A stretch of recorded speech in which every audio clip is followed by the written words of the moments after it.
আমাকে শেষ করতে দিবেন তো? আমাকে শেষ করতে দিবেন তো? কানুনি সকল ব্যবস্থা জাতীয় সংসদে আলাপ আলোচনার মাধ্যমে গ্রহণ করা হবে ইনশাআল্লাহ। মারহাবা মারহাবা। এই জন্য সমগ্র জাতিকে ঐক্যবদ্ধ থাকতে হবে।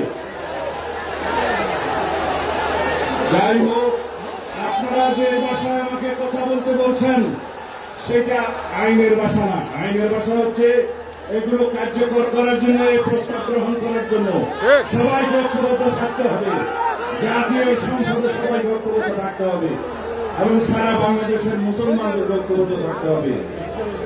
আমরা ইনশাআল্লাহ আপনাদের এই প্রস্তাব গ্রহণ করব। আমরা কানুনি ব্যবস্থার কথা বলতে চাই। আমি আগেই বলেছি, যারা রাসূলুল্লাহ সাল্লাল্লাহু আলাইহি ওয়াসাল্লামের পক্ষে নয় তারা মুসলমান হতে পারে না। খোদা হাফেজ।